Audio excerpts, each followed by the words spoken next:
Hello my NEET champs. आज मैं आपके सामने एक बहुत ही स्पेशल सेशन लेके आया हूँ, ठीक है। और ये सेशन आपके लिए इसलिए बहुत ज़रूरी है क्योंकि ये जो आपका एम है कि आप टॉप ठीक है, फिर से हाय नीट चैम्प्स और मेरे फ्यूचर एस्पायरिंग डॉक्टर्स, मैं हूं आपका होस्ट, दोस्त और मेंटर मृणाल। और आज मैं आपके लिए कुछ ऐसी इंपॉर्टेंट बातें लेके आया हूं जो आपकी प्रिपरेशन में चार चांद लगा देगा।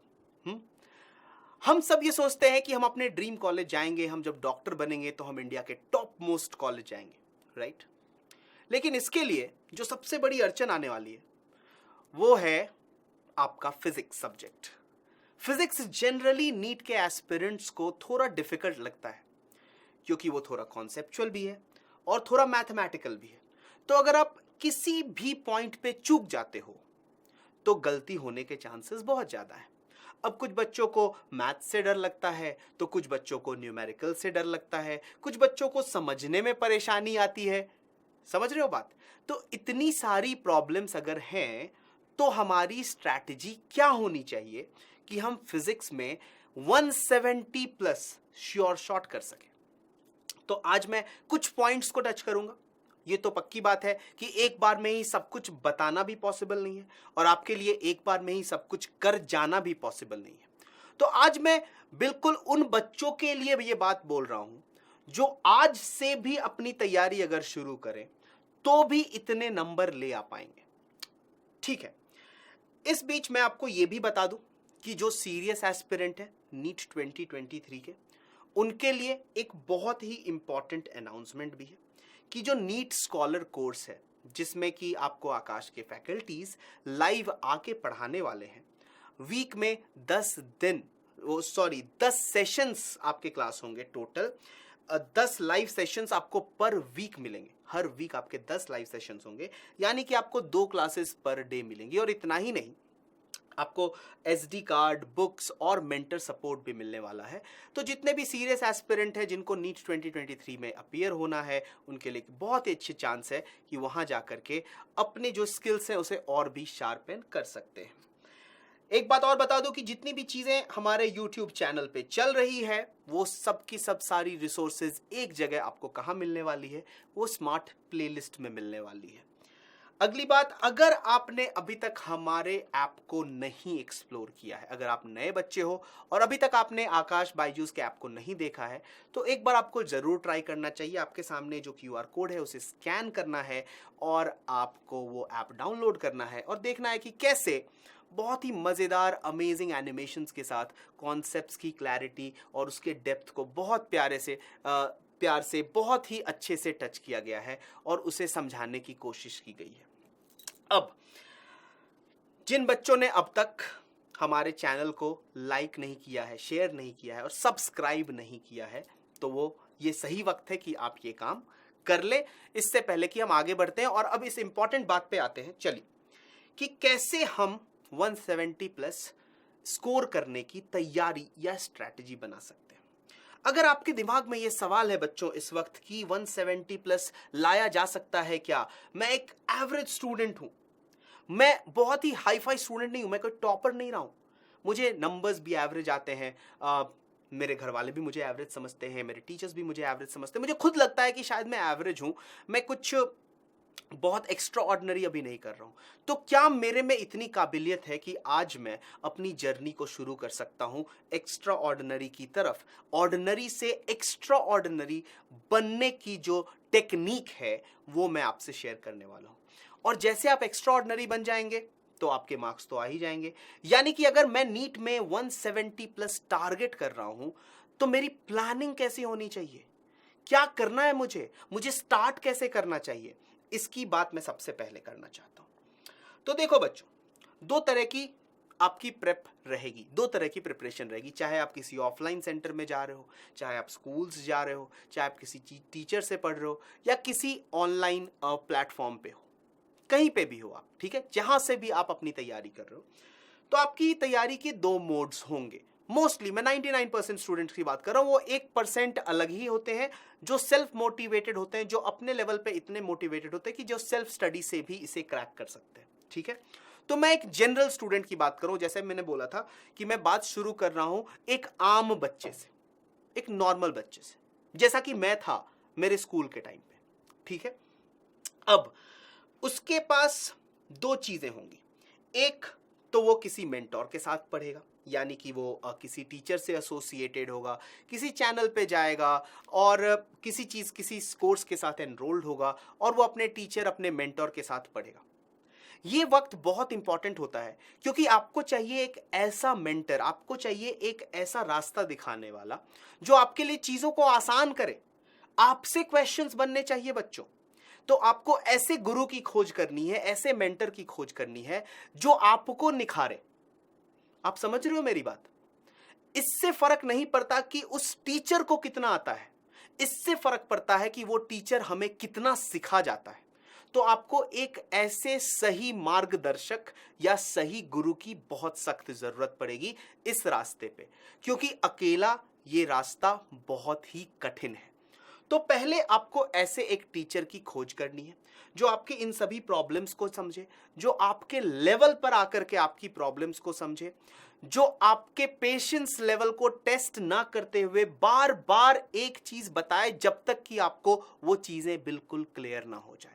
तो आपको तलाश होगी ऐसे एक अच्छे गुरु की, ठीक है। वो आपको ऑफलाइन सेंटर्स में मिल सकते हैं, आपके स्कूल्स में मिल सकते हैं, आपको प्लेटफॉर्म पे मिल सकते हैं, और अगर कहीं ना मिले तो मैं हूं, ठीक है। अगर किसी को कहीं ना मिले तो मैं उसके लिए हमेशा हूं, ठीक है। आपको मेरे सेशंस की सारी लिंक डिस्क्रिप्शन में मिल जाएंगी, आप जाकर के देख लेना।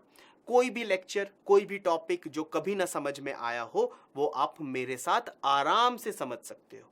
और हाँ, मेरे लाइव सेशंस तो बिल्कुल भी मिस नहीं कर सकते। यानी कि ये काम होता है आपके मेंटर का कि आपको मोटिवेटेड रखें, आपको आपका जो ड्रीम है यानी कि आप डॉक्टर बनोगे ये आपको बार बार बार बार याद दिलाए, और वो जितनी बार याद दिलाएंगे आप उतना ही अंदर से मोटिवेटेड फील करोगे, हर बार फील करोगे। अब दूसरी बात आती है आपकी सेल्फ स्टडी की। तो पहली बात कि आपका मेंटोर ने आपको ऐसे ही चमका दिया है, ऐसे ही आपको तैयार कर दिया है, आपको मोटिवेट कर रहा है, और आप अब मोटिवेटेड हो कि हाँ मुझे पढ़ना है। अब आपकी जो पढ़ाई शुरू होगी बच्चों, वो कहां से शुरू होगी? वो पढ़ाई आपकी शुरू होगी कब? जब आप बैठ के खुद से पढ़ना शुरू करोगे। खुद से पढ़ना यानी कि सेल्फ स्टडी। सेल्फ स्टडी सबसे इंपॉर्टेंट फैक्टर है बच्चों आपके सक्सेस में। अगर आप सोचते हो कि सिर्फ वीडियो देखने से, सिर्फ किताबें पढ़ने से, लेट के ऐसे बुक पढ़ने से, या फिर सिर्फ टीचर्स की बातें सुनने से आपका काम हो जाने वाला है, तो ऐसा नहीं होगा। हो सकता है आप क्वालिफाई हो जाओ, हो सकता है आपको मार्क्स भी आ जाएं, लेकिन 170 टच कराने के लिए आपको बैठना पड़ेगा नोटबुक और पेन के साथ, अकेले। कोई भी और नहीं होना चाहिए, क्योंकि ये आपकी सेल्फ प्रैक्टिस है। इस वक्त सिर्फ आप हो और वो किताब है और वो क्वेश्चन है, और दुनिया की सारी चीजें आप भूल जाओ। उस वक्त सिर्फ उस मोमेंट में सिर्फ आप हो और वो सवाल है, और वो सवाल आपका दुश्मन है और आपको उसे हराना है। तो जब आप इस माइंडसेट के साथ उतरते हो, जब आप इस माइंडसेट के साथ सेल्फ स्टडी करते हो, तो आप अपने आप को मोटिवेट करने लगते हो। और self motivation is the best form of motivation. इससे ज्यादा कोई आपको कभी मोटिवेट ही नहीं कर सकता। याद करो वो दिन जब आप बहुत सुबह उठे थे, शायद सुबह के 5, साढ़े 5 बजे उठ गए थे, क्योंकि आपको एक क्रिकेट मैच खेलना था। और दिन तो आपकी नींद नहीं खुलती, उस दिन कैसे खुल गई? सोचो इस बात को। तो कहीं ना कहीं आपको अपने आप को खुद ही मोटिवेट करना पड़ेगा, और आप मोटिवेट अपने आप को तभी कर पाओगे जब आप रास्ते पे सही हो, आपको अपना डेवलपमेंट दिखेगा। और इस सही रास्ते की शुरुआत होती है सही तरीके की प्लानिंग से। और भी स्टेप्स हैं, पर अभी मैं प्लानिंग की बात करूंगा। तो अगर मैं बात करूं प्लानिंग की, तो हमारे प्लानिंग में क्या क्या होना चाहिए, ठीक है। तो ध्यान से सुनना, एक एक पॉइंट बहुत इंपॉर्टेंट है। जब हमें प्लानिंग करनी है तो हमें समझना पड़ेगा कि हम लड़ने किससे जा रहे हैं, हम किस तरह के एग्जाम की तैयारी कर रहे हैं। ध्यान से सुनना, इस बात को समझना। बहुत बच्चे तैयारी करने में लगे रहते हैं, पर इस बेसिक से पॉइंट को इग्नोर कर जाते हैं, और इस वजह से आखिर में जो बहुत अच्छा रैंक ला सकते थे, जो बहुत कुछ कर सकते थे, वो कहीं ना कहीं पिछड़ जाते। और एक बार डिमोटिवेट हो जाते हैं कि नहीं, हमसे नहीं हो पाएगा या मेरे से नहीं हो सकता, ऐसी फीलिंग जब आने लगती है तो ये फीलिंग मल्टीप्लाई होने लगती है दोस्तों। और जब ये फीलिंग आप में मल्टीप्लाई होगी, एक नेगेटिव दूसरी नेगेटिव फीलिंग को अट्रैक्ट करेगा और धीरे धीरे ये आपको डिमोटिवेट करता चला जाएगा। आप अपने आप में काबिलियत होते हुए भी ये विश्वास कर लोगे कि आपके अंदर वो आग है ही नहीं। इसलिए हमें ये समझना चाहिए कि हम लर्ने किससे जा रहे हैं। इसके लिए हमें सिलेबस और प्रीवियस ईयर्स के क्वेश्चन की बारीकी से एनालिसिस करनी चाहिए कि सिलेबस क्या है, कितनी सारी चीजें हैं और आता क्या है।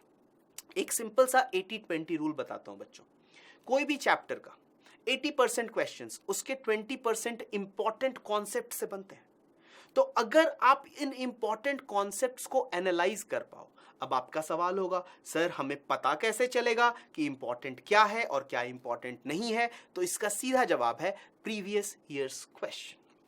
प्रीवियस ईयर्स क्वेश्चन के एनालिसिस से आपको पता चलेगा कि आपको इस एग्जाम के लिए स्पेसिफिकली किस चीज की तैयारी करनी चाहिए। ये एग्जाम कैसा है, ये एग्जाम किस चीज को टेस्ट करता है, इसके लिए आपको इस एग्जाम के डिटेल्ड पैटर्न की पूरी जानकारी होनी चाहिए। ये एग्जाम एमसीक्यू टाइप का है, इसमें इतने क्वेश्चंस आते हैं, ये कौन कौन से मोड में होता है, ये कितनी देर का होता है, हमारे पास कितने सवाल होते हैं, कौन कौन से सब्जेक्ट से होते हैं और इनमें से हमें कितने सवाल करने होते हैं, क्या ये एक स्पीड टेस्ट है, क्या हमारी एक्यूरेसी टेस्ट होती है, क्या फिजिक्स में हमारे कैलकुलेशन टेस्ट होते हैं। इन सब के जवाब आपके पास होने चाहिए और ये सब लिखे हुए होने चाहिए। एक डायरी बनाओ, एक डायरी बनाओ जिस पे अपना नाम लिखो, स्टार्टिंग में नाम लिखो डॉक्टर और आगे आपका जो भी नाम है। मान लो आपका नाम आशीष है तो आप वहां लिखोगे डॉक्टर आशीष। अगर आपका नाम रवि है तो आप लिखोगे डॉक्टर रवि। उसकी हेडिंग ऐसी होनी चाहिए क्योंकि जब भी आप वो डायरी देखोगे आपको वो आपके सपने की याद दिलाएगा, आपको याद दिलाएगा कि आपने ये तैयारी शुरू क्यों की थी। और इस डायरी में बच्चों ये सारे इंपॉर्टेंट चीज लिखते चले जाओ। सिर्फ बात आज की नहीं है, आज की स्ट्रैटेजी की नहीं है, मैं आपको जितनी स्ट्रैटेजी बता रहा हूं वो सब अगर आप लिखते चले जाओगे और इनकॉर्पोरेट करते चले जाओगे, यकीन मानो अगर आपने इसका 70% भी अचीव कर लिया यार, तो आपको 175 प्लस 170 प्लस लाने से कोई नहीं रोक सकता, बिना किसी परेशानी या स्ट्रेस के। कोई तकलीफ नहीं आनी है इसमें। तो आप अपने एग्जाम को अच्छे से समझ लो, इसके पैटर्न को अच्छे से समझ लो। अब बारी आती है पर्टिकुलर सब्जेक्ट की। तो एक बात याद रखना कि जब आप लड़ने जाते हो तो अगर आप बहुत बड़े महायोद्धा हो तो आप सबसे नहीं लड़ोगे। समझ में आ रही है बात? यानी कि सारे चैप्टर्स को बराबर का टाइम नहीं देना है। आपके पास जो सबसे बड़ा रिसोर्स है, जो चीज सबसे बहुमूल्य है, वो है आपका वक्त, यानी कि आपका टाइम। तो आपका टाइम मैनेजमेंट एकदम परफेक्ट होना चाहिए। अब आपको कैसे पता चलेगा कि किस चैप्टर पे मुझे कितना टाइम देना है? उसके लिए आप एनालिसिस करो। फर्ज करो मैंने सिर्फ एक एनालिसिस की है 1 साल की क्वेश्चन पेपर्स की, और मैं आपको दिखाता हूं, आपको खुद ही पता चल जाएगा कि इन 5 चैप्टर्स में से आपको क्या लगता है किस चैप्टर पे आपको सबसे ज्यादा टाइम देना चाहिए। इट्स ऑब्वियस, आंसर ऑब्वियस है कि जिस चैप्टर में से सर सबसे ज्यादा क्वेश्चन पूछे जाते हैं और जो चैप्टर सबसे छोटा है, ये कॉम्बिनेशन जहां मुझे मिलेगा वहां पे ROI ज्यादा होगा, यानी कि रिटर्न ऑफ इंटरेस्ट। तो ऐसे चैप्टर्स जो करने में मुझे कम वक्त लगे या फिर जो दूसरे से रिलेटेड हो, समझ रहे हो, और जिससे मुझे ज्यादा मार्क्स का बेनिफिट है, ऐसे टॉपिक्स को मैं प्रेफरेंस दूंगा। आपको बहुत सारे टीचर्स बताते जाएंगे, मैं भी बताऊंगा कि क्या इंपॉर्टेंट है, नहीं इंपॉर्टेंट है। ये तो सारी हेल्प वाली बात हो ही गई, लेकिन अगर आपने एक बार खुद से भी एनालिसिस की तो आपको भरोसा ज्यादा आएगा। आपको लगेगा हाँ यार ये बात मैंने भी फाइंड आउट की थी, ये बात तो मैंने भी फिगर आउट की थी। तो कहीं ना कहीं जो बात सर बोल रहे हैं उससे मैं एग्री करता हूं। और जब आपकी सोच अपने मेंटर से अलाइन होने लगती है तो आपको उस पर भरोसा हो जाता है। ये एक अटूट विश्वास जिसको हम बोलते हैं ना, गुरु और शिष्य का बंधन। तो ये जो विश्वास है, तो अब आप इस विश्वास के साथ जब इस रास्ते पे चलते हो तो आपको सक्सेसफुल होने से दुनिया की कोई ताकत नहीं रोक सकती। तो इन बातों को समझो, इन बारीकियों को समझो कि हम बार बार ये सारी चीजें लेकर के क्यों आते हैं। अगर आप लास्ट ईयर की सिर्फ एक एनालिसिस की मैं बात करूं तो हीट एंड थर्मोडायनामिक्स इतना इंपॉर्टेंट था, 9% क्वेश्चन आए थे उससे। तो अगर मैं टाइम दूं तो मैं इस टॉपिक को टाइम दूं। इन सब चीजों को समझो, इन बारीकियों को आपको अब से नापना तोलना शुरू करना पड़ेगा। आपको क्या लगता है एमबीबीएस के फर्स्ट ईयर में जाने के बाद चीजें आसान हो जाने वाली है? ऐसी गलतफहमी में मत रहना बच्चों। मैं आपको ऐसे डॉक्टर से भी मिलाऊंगा, मेरे मित्र भी रहे हैं, मैं ट्राई करूंगा उन्हें लाने की, मैं आपसे बात करवाने की और उनसे ये पूछने की कि उनका एक्सपीरियंस कैसा रहा, उन्हें क्या लगता था कि नीट क्वालिफाई कर गए तो बस दुनिया मुट्ठी में। ऐसा नहीं है, ऐसा बिल्कुल नहीं है। वो सिर्फ पहला स्टेप होता है। आप बेसिकली नीट की तैयारी में सीखते हो कि सीखते कैसे हैं, ये स्किल सीख रहे हो आप, और किसी भी अच्छे कॉलेज में आप यही सीखने जाते हो। तो आपको ये सारी चीजें अगर आपने अभी से तैयारी शुरू कर दी, अगर आप अभी से इस लेवल की एनालिसिस करने लगे, तो कहीं ना कहीं आप अपने पीयर ग्रुप, अपने कॉम्पिटिटर्स से आगे हो जाओगे, क्योंकि अब आप वही काम करोगे जो जरूरी है और पहले वही करोगे जो सबसे ज्यादा जरूरी है। अब आप ऑर्गेनाइज्ड होने लगोगे और इसके लिए जरूरत है कि आपको इस तरह की पूरी एनालिसिस करनी चाहिए। मैं ये भी बोलता हूं और मैं ये भी मानता हूं कि ये सारी चीजें आपको ऑनलाइन अवेलेबल है, हर जगह मिल जाएंगी। लेकिन अगर आप खुद से करोगे तो आपको रियलाइज होगा कि ये जो 9% आया है वो आया कहां से है। इलेक्ट्रोस्टैटिक्स अगर इंपॉर्टेंट है तो ऐसे कौन से क्वेश्चंस हैं जो हर बार पूछे गए हैं? पेपर के बहुत सारे क्वेश्चंस रिपीट होते हैं, या यूं कहूं कि पेपर के बहुत सारे कॉन्सेप्ट्स तो डेफिनेटली रिपीट होते हैं। तो आपको पता है कि एक कॉन्सेप्ट डेफिनेटली रिपीट होगा, तो जब आपके टीचर वो कॉन्सेप्ट पढ़ाएंगे तो आप एक्स्ट्रा अलर्ट रहोगे, क्योंकि आपको पता है कि ये आ सकता है। समझ रहे हो, ये गेम समझ रहे हो? तो जैसे जैसे आप इस गेम को समझने लगोगे, इस गेम को आप और बेहतर खेलने लगोगे और आपको दिखेगा कि हो सकता है पहले कुछ टेस्ट में हो सकता है कुछ मार्क्स कम आ गए हो सकता है ऐसा कि आपके शुरुआती के टाइम में आपने थोड़ी मिस्टेक्स कर दी हो जिसकी वजह से आप थोड़े से लैग हो रहे होगे। लेकिन धीरे धीरे 80 कब 90 बन जाएगा, 90 कब 100, 100 कब 120 और 120 कब 150 और 150 कब 170 कंसिस्टेंट बन जाएगा बच्चों। आपको खेल खेल में पता ही नहीं चलेगा। इसके लिए बहुत जरूरी है सिलेबस और पीवाईक्यू की एनालिसिस, एक रूटीन जो आप ट्राई करो फॉलो करने की। मैं आपको रूटीन के भी हैक्स बताऊंगा, आज नहीं कभी और। आपको डिसिप्लिन तो 100% होना ही होना पड़ेगा, एडिक्वेट स्लीप भी होना चाहिए और कंसंट्रेशन और लॉन्ग टाइम तक बैठने की कैपेबिलिटी भी होनी चाहिए। तो अगर आप इस तरीके से अपनी प्लानिंग करते हो, ऐसे शुरुआत करते हो, तो यकीन मानो आप सही रास्ते पे हो। खैर ये तो हो गई आज 170 प्लस के लिए प्लानिंग की बात। मैं और भी आपके लिए बहुत सारी स्ट्रैटेजी और नेक्स्ट स्टेप्स लेकर के आऊंगा। आपको उन सभी चीजों को एक डायरी में नोट करना है, मुझे कमेंट में बताना है कि आपको इन सब से कितना फायदा हो रहा है और आपको ये सब बातें फॉलो करते जाना है। और इतना ही नहीं, आपको मेरे सारे लाइव सेशंस में आना है और मेरे साथ सिलेबस को कंप्लीट कर जाना है, क्योंकि मैं अपने हर सेशन में उसकी इंपॉर्टेंस, नीट में क्या पूछा है उसकी इंपॉर्टेंस, बोर्ड में क्या आएगा उसकी इंपॉर्टेंस, ये सारी बातें बहुत डिटेल में बताता हूँ। और जो भी बच्चे रेगुलर रहे हैं उनका इंप्रूवमेंट हुआ है तो वो आपको लाइव सेशन में आके ही पता चलना है। तो चलिए मिलते हैं फिर से पढ़ाई के वक्त लाइव सेशंस में। तब तक मैं हूं आपका होस्ट, दोस्त और मेंटर मृणाल। पढ़ते रहिए, सीखते रहिए, keep learning and keep thinking.